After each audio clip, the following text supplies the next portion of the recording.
जो आज का हमारा मोटिवेशनल पावरफुल थॉट है कि कुछ बड़ा काम करना अगर आप चाहते हैं तो अपने काम से प्यार करें। देखिए, दुनिया में उन्हीं लोगों के काम बड़े हुए हैं जिन्होंने अपने काम से प्यार किया है।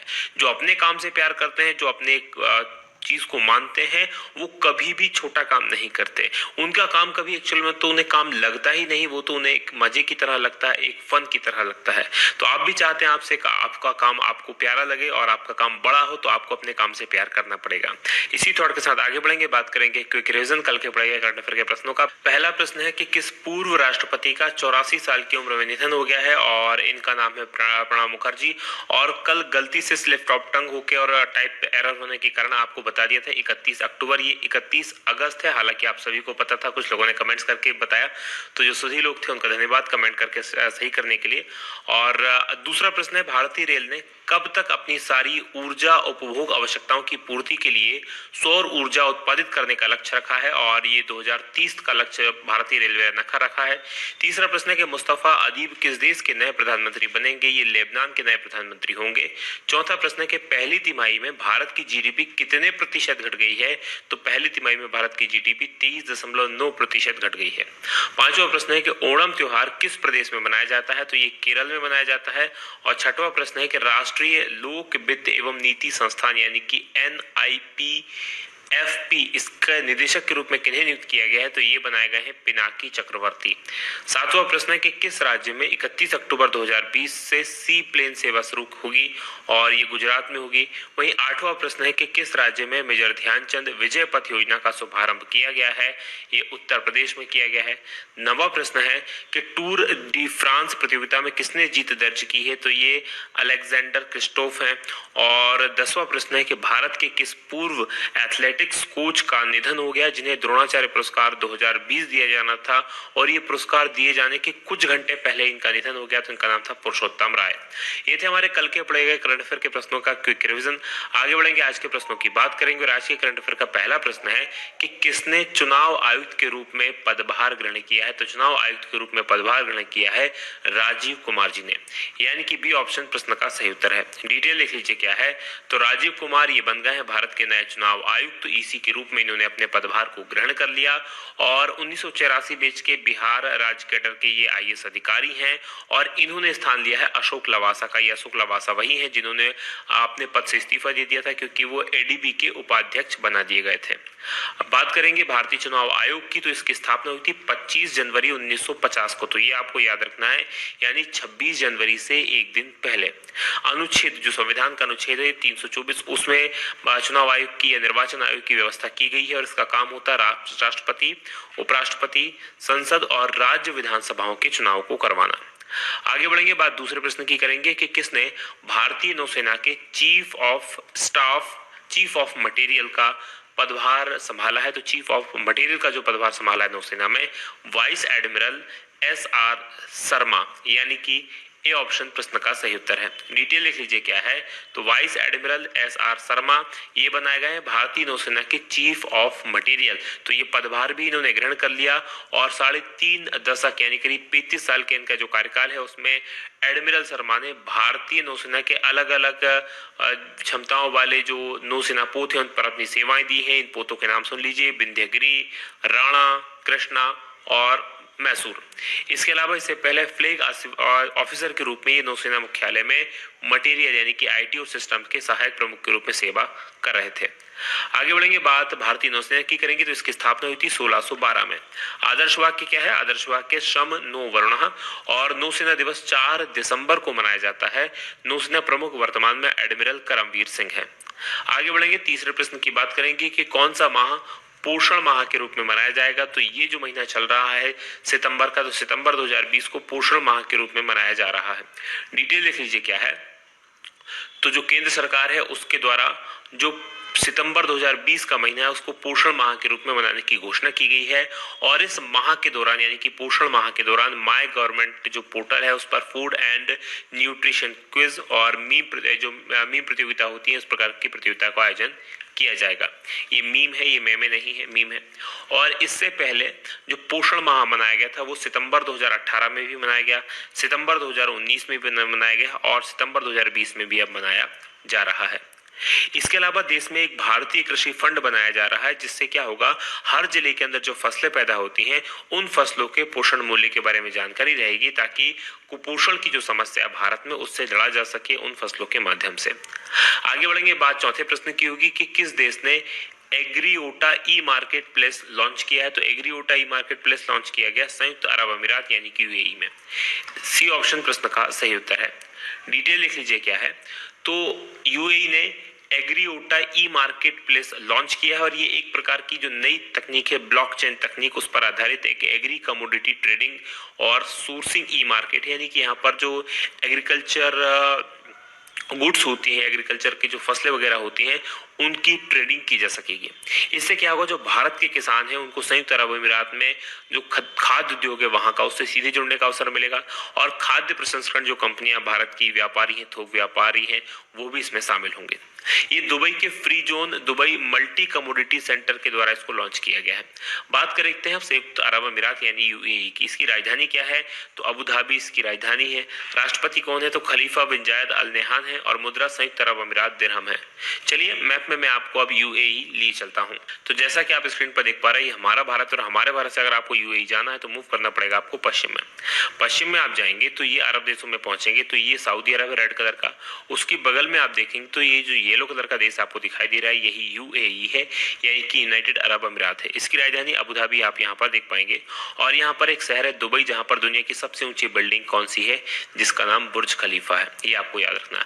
अच्छा, इसके अलावा एक और याद रखेंगे कि ये जो है और इस तरफ ईरान है, तो ईरान के बीच में और दुबई के बीच का ये जो समुद्र पड़ता है, ये पानी वाला जो वाटर पड़ता है, यहाँ कौन सी एक जल संधि है जिसको नाम है हरमूज। ये आपको याद रखना है, स्ट्रेट ऑफ हरमूज। और इसके तरफ गल्फ ऑफ ओमान यानी ओमान की खाड़ी, और जबकि दूसरी तरफ पर्शियन गल्फ है यानी कि फारस की खाड़ी है। और इस तरफ एक देश लगा हुआ इसके साथ में, ये है ओमान। आगे बढ़ेंगे, बात करेंगे अगले प्रश्न की। बात पांचवें प्रश्न की होगी कि भारतीय मूल की नूर इनायत खान को किस देश में नीली स्मारक पट्टिका दी गई है? उनके घर को दी गई है एक्चुअल में, और ये दिया गया है ब्रिटेन के अंदर, यानी कि ए ऑप्शन प्रश्न का सही उत्तर है। डिटेल लिख लीजिए क्या है। तो जो द्वितीय विश्व युद्ध के दौरान ब्रिटेन के लिए जासूसी करने वाली भारतीय मूल की एक महिला थी, इनका नाम है नूर इनायत खान, और ये लंदन के टेविटन स्ट्रीट में उनका जो घर है, उनको उनकी याद में एक नीली पट्टिका से सजाया गया है। उनके घर पर इस प्रकार की एक नीली पट्टी लगाई गई है जिस पर लिखा है इंग्लिश हेरिटेज, फिर इनका नाम लिखा 1914 से 1944, और ये इनका जो मेडेलिन जो इनका कोड नेम था, ये आपको याद रखना है।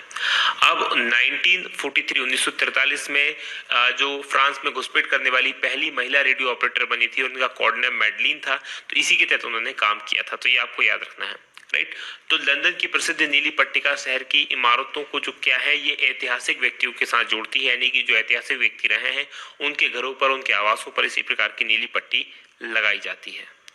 बढ़ेंगे आगे, बात करेंगे ब्रिटेन की। तो इसकी राजधानी लंदन है, प्रधानमंत्री बोरिस जॉनसन है और मुद्रा यहाँ की पाउंड स्टर्लिंग है। चलिए मैप में मैं आपको अब ब्रिटेन लिए चलता हूँ। तो जैसा कि आप स्क्रीन पर देख पा रहे हैं, ये हमारा भारत, और हमारे भारत से अगर आपको जाना है कहाँ पर, आपको पहुंचना है ब्रिटेन, तो मूव करना पड़ेगा आपको यूरोप में। तो यूरोप कहाँ पर है, ये आप देखेंगे उत्तर पश्चिम में। उत्तर पश्चिम में आप पहुंचेंगे यूरोप में, तो ये जो आपको देश दिखाई दे रहा है यहाँ पर, ये है यूनाइटेड किंगडम, जिसको सामान्य बोलचाल की भाषा में ब्रिटेन बोल दिया जाता है, लेकिन इनमें थोड़ा अंतर है। मैं आपको अंतर बता देता हूँ। जो यूनाइटेड किंगडम है, ये 4 देशों का परिसंघ है। याद रखिएगा, 4 देशों का परिसंघ है। कौन कौन से देश शामिल हैं? इसमें शामिल है ऊपर की तरफ ये जो अधिकांश हिस्सा है, ये है स्कॉटलैंड देश। ये वाला जो बड़ा हिस्सा है, इसको कहते हैं इंग्लैंड, और यहाँ एक छोटा सा हिस्सा है, इस छोटे से हिस्से को क्या कहते हैं?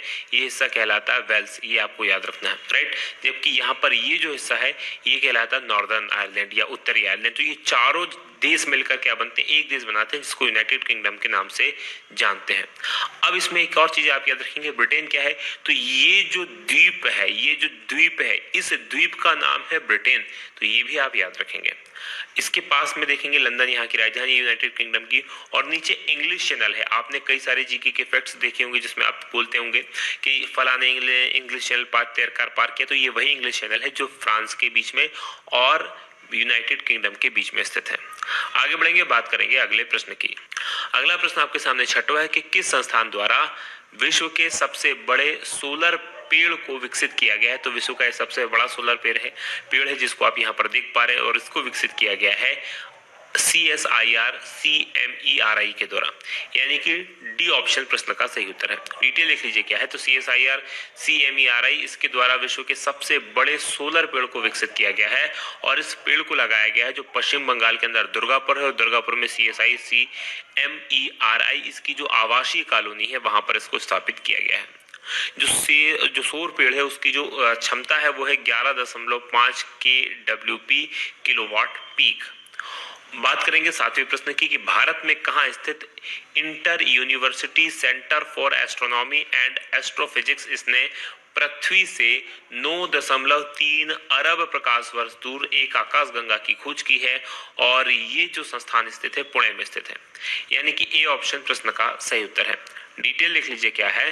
तो जो भारतीय खगोलविद हैं उन्होंने ब्रह्मांड की सबसे दूर की नक्षत्र आकाशगंगाओं में से एक की खोज की है, और ये जो आकाशगंगा है इसकी खोज multi wavelength space arbitrary AstroSat, हमने हमारा एक उपग्रह पहुंचाया था एस्ट्रोसेट के नाम से, और उस एस्ट्रोसेट ने इसका परीक्षण किया और पृथ्वी से करीब 9.3 अरब प्रकाश वर्ष दूर एक आकाशगंगा से यूवी प्रकाश का पता लगाया, और हमने पता लगाया कि वहां पर क्या है, एक आकाशगंगा है।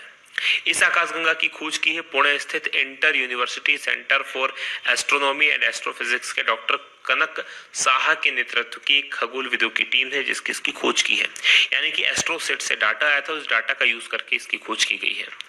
बढ़ेंगे आगे, बात करेंगे आठवें प्रश्न की कि किसने 2020 की डूइंग बिजनेस या ईज ऑफ डूइंग बिजनेस की रिपोर्ट पर रोक लगा दी है, और ये रिपोर्ट जारी की जाती है वर्ल्ड बैंक के द्वारा जिस पर रोक लगा दी गई है, यानी कि बी ऑप्शन प्रश्न का सही उत्तर है। डिटेल लिख लीजिए क्या है। तो विश्व बैंक ने क्या किया है कि देशों के व्यापार और निवेश जलवायु, यानी कि वहां पर निवेश का कैसी स्थिति है, वहां पर निवेश करना अच्छा है या अच्छा नहीं है, इसकी एक वार्षिक रैंकिंग रिपोर्ट करके जो डाटा संग्रह अनियमितताओं की जांच करने के लिए, क्योंकि इससे पहले जो रिपोर्ट्स हुई थी उनमें बताया गया है कि कुछ डाटा में अनियमितताएं थी, तो उन्हीं सब की जांच करने के लिए इस बार डूइंग बिजनेस रिपोर्ट के प्रकाशन पर रोक लगा दी है। आखिरी बार जो रिपोर्ट जारी हुई थी वो अक्टूबर 2019 में हुई थी, और इसमें भारत 63वें स्थान पर था जबकि न्यूजीलैंड नंबर 1 पर था। इस जो विश्व बैंक है पिछले 5 डूइंग बिजनेस रिपोर्ट में डेटा परिवर्तनों की एक व्यवस्थित समीक्षा करेगा, और वो देखेगा कि स्वतंत्र ऑडिटर डेटा संग्रह और प्रक्रियाओं की भी समीक्षा इसमें की जाएगी। बात विश्व बैंक की करते हैं। इसका मुख्यालय वाशिंगटन डीसी में, स्थापना हुई थी जुलाई 1944 ब्रिटेन वुड्स सम्मेलन में। अध्यक्ष डेविड मालपास है, एमडी, और मुख्य वित्तीय अधिकारी अंशुला कांत है। आगे बढ़ेंगे, बात 90 प्रश्न की होगी कि किसने कोविड-19 रोगियों को भोजन और दवा पहुंचाने के लिए मैडबॉट नाम का एक रोबोट द्वारा नियंत्रित मेडिकल ट्रॉली विकसित की है, और ये विकसित की गई है रेलवे के द्वारा, यानी कि सी ऑप्शन प्रश्न का सही उत्तर है। इस प्रकार से आप देख पा रहे होंगे, इस प्रकार की ये मेडिकल ट्रॉली है, इसमें भोजन दवाएं भर के पहुंचाई जा सकती हैं किनके पास में, रोगियों के पास में। डिटेल लिख लीजिए क्या है। तो कोरोना संकट के समय लोगों को परिवहन सुविधाएं और आवश्यक वस्तुएं प्रदान करने के अलावा भारतीय रेलवे ने कोविड-19 रोगियों के लिए एक सुविधा भी प्रदान की है, और इसमें कोविड-19 के जो रोगी हैं उनको भोजन और दवा पहुंचाने में मदद करने के लिए मैडबॉट नाम का एक रोबोट से नियंत्रित मेडिकल ट्रॉली को विकसित किया है। भारतीय रेल के डीजल रेल इंजन कारखाने के केंद्रीय अस्पताल में ये सेवा जो है प्रदान वर्तमान में की जा रही है। बढ़ेंगे 10वें प्रश्न की तरफ कि ब्लूमबर्ग बिलियनियर्स इंडेक्स के अनुसार दुनिया के तीसरे सबसे अमीर व्यक्ति कौन बन गए हैं, और ये बन गए हैं एलन मस्क। इन्होंने किनको पीछे छोड़ दिया, तो मार्क जकरबर्ग को, यानी कि डी ऑप्शन प्रश्न का सही उत्तर है। डिटेल लिख लीजिए क्या है। तो फेसबुक इंक के सह संस्थापक मार्क जकरबर्ग, और इनसे आगे बढ़कर स्पेस एक्स और टेस्ला के प्रमुख जो हैं एलन मस्क, ये क्या बन गए हैं, दुनिया के तीसरे सबसे अमीर व्यक्ति बन गए हैं। ब्लूमबर्ग बिलियनियर्स इंडेक्स के अनुसार जुकरबर्ग की जो कुल संपत्ति है वो 110.8 बिलियन डॉलर की तुलना है, जबकि मस्क की जो हो गई है 115.4 बिलियन डॉलर की संपत्ति हो गई है। इसके अलावा जेफ बेजोस, अब जेफ बेजोस के बारे में आप याद रखेंगे कि 200 बिलियन डॉलर की संपत्ति को हासिल करने वाले दुनिया के पहले शख्स हैं, दुनिया के सबसे अमीर शख्स भी हैं। इनकी पूर्व पत्नी मैकेंजी स्कॉट मॉरियल, ये जो है ऐसे की उत्तराधिकारी फ्रैंक टोइस ब्रॉडकर्स को पीछे छोड़कर सबसे अमीर महिला बन गई है, तो ये भी आपको याद रखना है। आगे बढ़ेंगे, बात करेंगे अब हम कल के सवाल की। कल मैंने आपसे करंट अफेयर में प्रश्न पूछा था कि हाल ही में ब्रिटेन में महात्मा गांधी का चश्मा कितने रुपए में नीलाम हुआ है, और ये नीलाम हुआ है 2.55 करोड़ रुपए में, यानी कि डी ऑप्शन प्रश्न का सही उत्तर है। सवाल है कि टेस्ट क्रिकेट में 600 विकेट लेने वाले दुनिया के पहले तेज गेंदबाज कौन बन गए हैं, तो कमेंट करके जरूर बताइएगा कि दुनिया के पहले तेज गेंदबाज कौन बने हैं जिन्होंने 600 विकेट टेस्ट क्रिकेट में लिए हैं। ये वीडियो कैसा लगा बताना मत भूलिएगा। आज की बात करेंगे यही समाप्त। आप लोगों का बहुत बहुत धन्यवाद। जय हिंद, जय भारत।